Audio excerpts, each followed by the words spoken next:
Today's video takes place in a very large city that I've driven around before, but I've never actually driven into. And here we are in Philadelphia. The city was founded in 1682 by William Penn and was the occasional capital of the United States from July 4th, 1776 to May 14th, 1800. There is so much American history in this town, and I wish I could see everything today, but I only have time to see a few things. I'll only be here from late morning to late afternoon, so I'm going to hit up a few places that are very high on my bucket list, and I can do some filming. So I won't be filming at side places such as Independence Hall, but there are other great places I'm going to see today.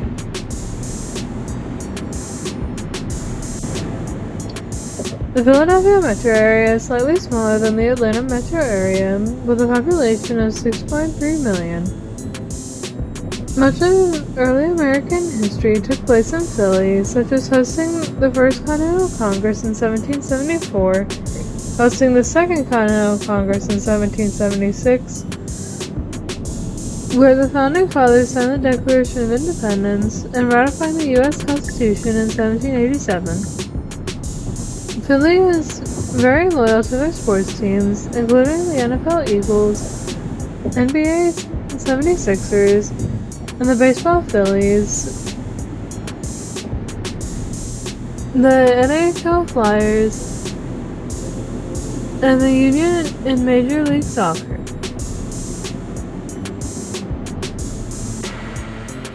It's kind of a gloomy day today, which is also part of the reason we're not staying too long today, as they're expecting rain this evening.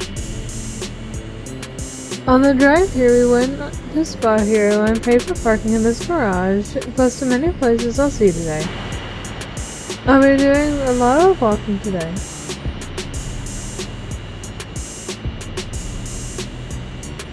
It's amazing to see so many older buildings mixed with more modern buildings in this city. Hey guys, it's Emily. Welcome everyone! The weather's also a little chilly, and I'm hoping the rain holds off for today. I read that the Northeast will get a lot of rain this evening and the next day, but I'm hoping to see some places on my bucket list. That includes a particular type of food that people associate with Philly. Gonna see what this day brings. Let's go!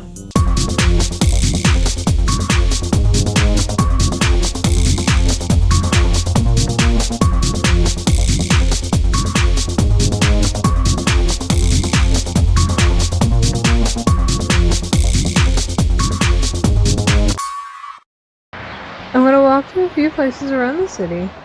I filmed this in late September 2023, and even here there's a spirit Halloween for all your spooky needs. In the few hours that I'm here, I'll see many places that are highest on my list. I'm sure I'll be back in Philly in the future, and I can see some more historic sites then. First I'm going to check out the Reading Terminal Market. This market has many smaller stores that sell fresh fruits, vegetables, fish, poultry, cheese, baked goods, and other groceries. There are also numerous eateries here, so any type of food that you're looking for is probably sold here. There are also stores that sell candles, crafts, linens, and more. Here's a map of all the booths in this market. There's also some seating inside. Not a lot of seating though. They also have stores that sell flowers, plants, jewelry, and even clothing. This is definitely a one-stop shop. I already had breakfast and it's too early for lunch, so unfortunately I won't be eating anything here. But they have so much, I wish we got here earlier so I can have some breakfast. On my next visit, I'll definitely get something here. My next stop is about 3 blocks away, and check out this painted mural on the left. I'm not sure what the painting means, but it definitely adds some bright color. Most of my stops in Philly are within walking distance. Maybe a couple I have to drive to. Across the street is Philadelphia City Hall. The exterior was completed in 1894. And at that time, it was the tallest building in the world at about 500 feet tall. Even today, it's the 16th tallest building in Philly, which surprised me. But where I'm at is at JFK Plaza, better known as Love Park, where the iconic love statue is located. I'm sure you've seen this statue not only here, but in many locations across the country. The love sculpture was designed by Robert Indiana, and this reproduction was installed in 1976 as part of the United States Bicentennial celebration. Down here just below the sculpture is a marker from John F. Kennedy Plaza, also known as Love Park. The park was dedicated to President Kennedy in 1967 and rededicated in 2018. Here's a marker directly below the sculpture. It says the sculpture was created in 1975 and presented to the citizens of Philadelphia in 1976. The sculpture was restored in 2018, so I guess this whole park was revitalized in 18. This is a really great place to see all the tall buildings around Philly. I noticed there's a good mix of older and newer buildings. I think there's somewhere in the city where you can see buildings from 4 different centuries. The tall glass building is the Comcast Center, completed in 2008. This is one of the more Instagrammable places in Philly. And there have been a number of people taking fun pics and videos in front of this sculpture. As the song says, all you need is love. This is a really frightening scene over here. There are probably hundreds of birds fighting over something. This is an avian warfare over here. There are so many birds, I have no idea what they're fighting over. Apologies to Adam the Woo, but I'm not sure Hitchcock would be proud. It looks like there's a passageway to the center of City Hall, so I'm kind of interested to see what it looks like from the center. I'm kind of surprised they've been running the fountains. The temperature is about 60 degrees, and there's a chance of rain later on today. Let's see what's down the walkway. I was hoping to go inside, but it looks like you can't go unless there's a trial and you're a juror, defendant, or plaintiff on the trial. I do see people using this as a pass-through, so I'll go ahead and head out this other passageway to Broad Street. This is on my way to the other stops.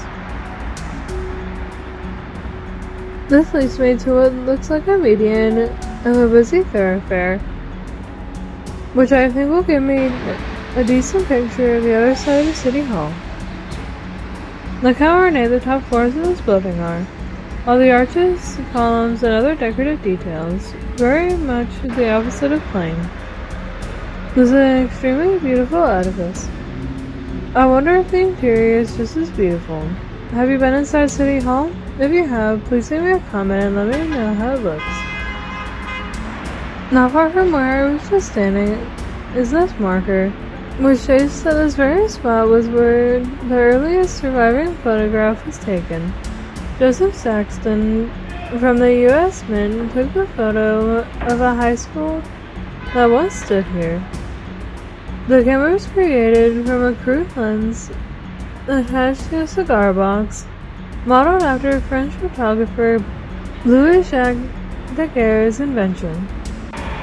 Not far from there is another mural, this one titled Legacy and painted by Josh Therantitis and Eric Octay.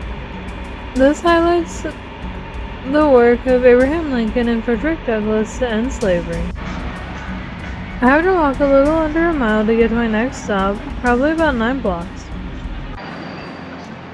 I'm now outside Independence Hall, which I will not be touring today, especially with the weather. Down here is a depiction and timeline of the buildings in front of me. The building to the left is the old Philadelphia City Hall, constructed from 1791 to 1800, and originally housed the U.S. Supreme Court. To the right is Independence Hall, completed in 1753 and was the first capital of the United States, and then was for a while the Pennsylvania state capital. This is where the Declaration of Independence was adopted in 1776 and the U.S. Constitution was codified in 1787. But inside that glass room is what I'm here to see. Every grade schooler learned about this historical item. Down this walkway is the entrance to see the Liberty Bell. It was originally installed in the steeple of Independence Hall, and it was first rung after this country voted for independence on July 2nd, 1776. The distinctive crack was discovered in 1846, and repairs were made to stop further damages as well as restore the original tone of the ringing bell.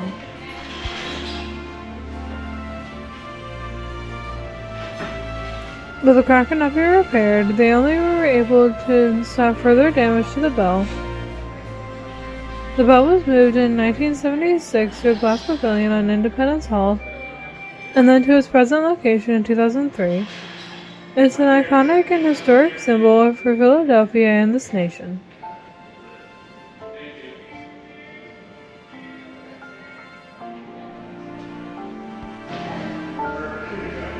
Not a long line to see the Liberty Bell, just a handful of people, which is surprising.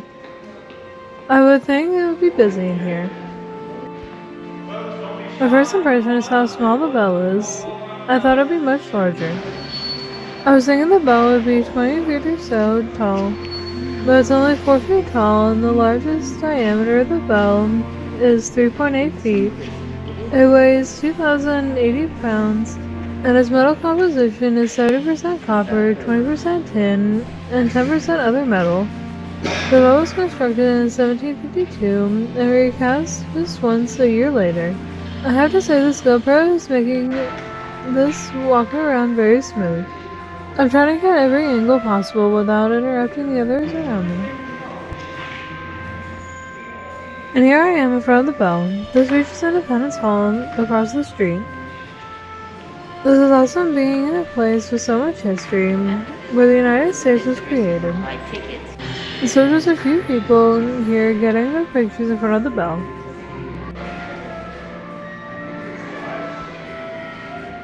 There are a few people that are trying to look under the bell to see what it looks like.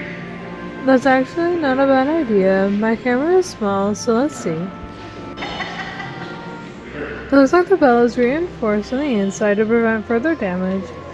Do you see the metal beams along the inside? Back outside and take another look at Independence Hall.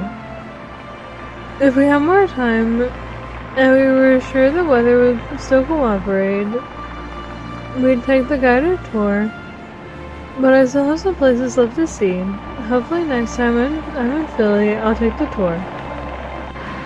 This building is also where President William Howard Taft held a convention, which ultimately led to the formation of the League of Nations in 1920, and later the United Nations in 1945.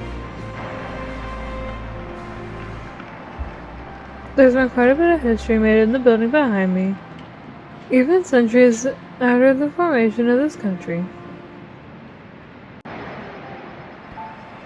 Liberty Bell, Old City Hall, and Independence Hall, as well as this large grassy area, are part of the Independence National Historic Park, which was designated a National Historic Park and Landmark in 1966, and is also a UNESCO World Heritage Site. I'm not really a history buff, but if you are one, especially if you love American history, you must visit this part of Philadelphia.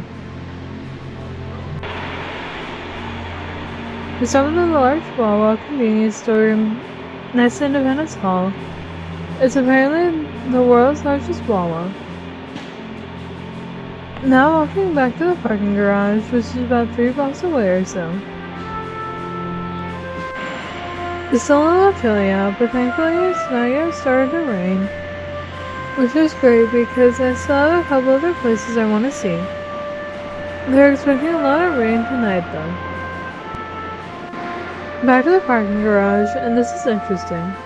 There are 7 levels in this garage, And each level goes with each of Benjamin Franklin's 7 virtues: tolerance, aversion to tyranny, humor, idealism and foreign policy, compromise, humility, and freedom of the press.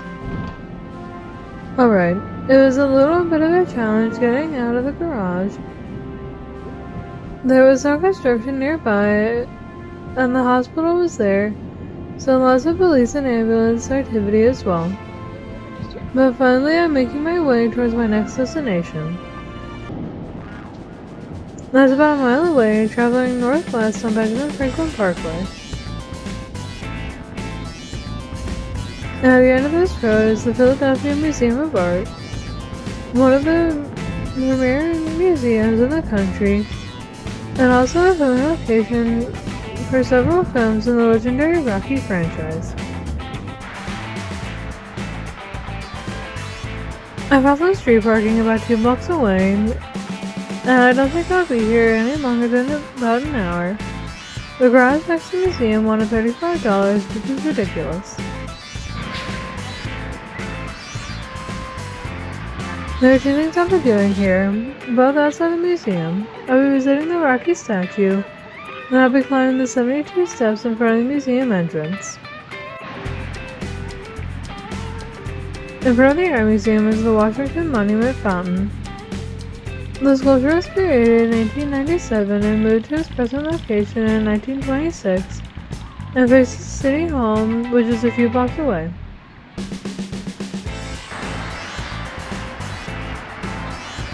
Over here is a marker noting the Thanksgiving Day Parade here in Philadelphia was not only the very first Turkey Day Parade in the country, it's the longest running parade. The Thanksgiving Day Parade was first held in 1920 and has been running ever since.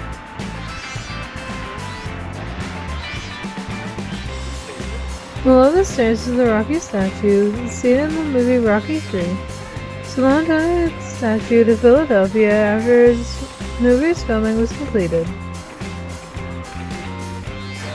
The statue was moved to its current location in 2006, and there is usually a line of people waiting to get their fun pics.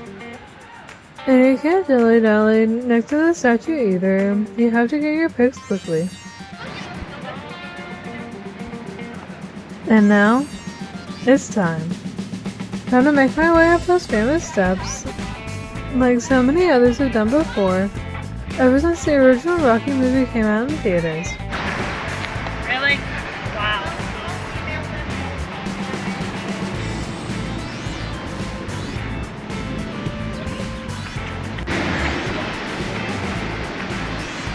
This is why Sly runs up them and I walk.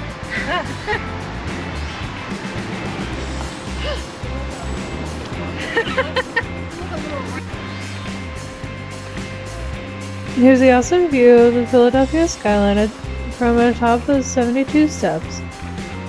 It looks even better in person. While I was here, it looked like a bunch of kids on a school outing right up the steps, probably about 50 or so kids. Lots of adults ran up the steps as well, so you know how iconic the Rocky steps are in popular culture. From the top of the steps, a closer view of this beautiful edifice considered the cultural center of the city of Philadelphia. This is an impressive view, and directly in front of me, and to the left of the tall buildings is Philadelphia City Hall, where I was earlier this morning. This is really awesome. One more time, I'm doing the famous Rocky pose atop the steps, while I look at the Philly skyline. This is one of those bucket list moments for sure. And I'm so glad I got to climb the steps with my mama. It won't be long till I graduate college and be completely on my own, so I'm glad I get to spend this time with my mama.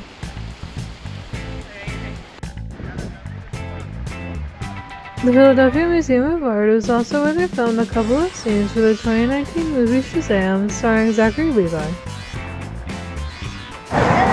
Hands, lightning with my hands, lightning with my hands, lightning with my hands. I didn't go inside the museum, but I read this is considered one of the best places to see American, Asian, and European artwork.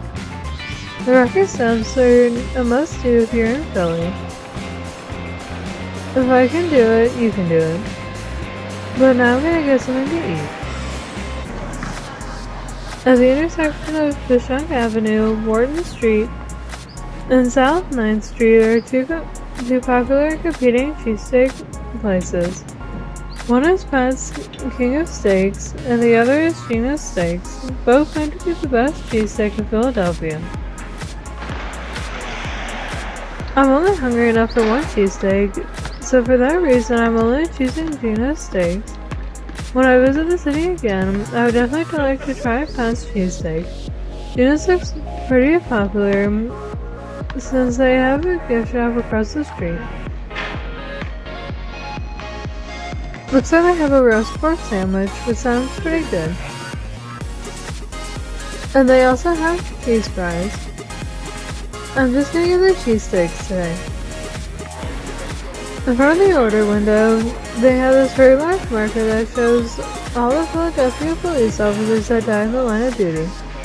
There are hundreds of names on that marker. The founder of Geno Steaks, Joey Vento, was a big supporter of Philly's first responders. He died in 2011. Geno Vento assumed ownership after Joey Vento passed away. Geno Steaks opened in 1966. Today they sell about 4,500 sandwiches a day. Here's their menu, and notice they only take cash. They have many different kinds of cheesesteak, but they also have pizza steak, roast pork, an Italian hoagie, and a meatball sandwich. They have fries and cheese fries too. We got 2 cheesesteaks. All their cheesesteaks use sliced beef, and in this cheesesteak, it has chopped grilled onions and cheese whiz. There's a good amount of beef on the sandwich, and the bread is nice and soft. The onions are cooked well, and not too much cheese whiz. The other sandwich looks like it has a little more meat on it, but we got provolone cheese instead. The sandwich will give me more of a beefy taste, since provolone has a more subtle taste than cheese whiz. There looks to be about the same amount of chopped onions. Those sandwiches look really good and I can't wait to try them. The provolone cheesesteak was good, but the beef needed a little more flavor. Maybe if I cut the cheesesteak with mushrooms or peppers, I might get more flavor out of the overall sandwich. The bread was good, not stale or crusty. Geno Steaks is open 24/7, and I believe it when they say thousands of sandwiches are sold per day, based on how many people bought sandwiches in the few minutes I was here. Overall, the cheesesteaks at Geno's are delicious. I would definitely come back, but I'd also like to compare with other cheesesteak places in Philly. I like that cheese was version better. Even though the sandwich had a little less meat on it, the cheese had a bolder flavor, which made the overall sandwich better. I don't think the onions really added anything to either sandwich. And that's it. If I had a couple more days in Philly, I'd definitely see a couple other places. And I also love to hit up a couple more cheesesteak places just to compare. I could try Pat's next time, maybe D'Alessandro's, or John's Roast Pork, which I've heard good things about both for roast pork and cheesesteaks. And also try a water ice. And now I'm hungry. I have many more things to see in the great state of Pennsylvania, but you'll see those next time. Thanks for watching. Bye!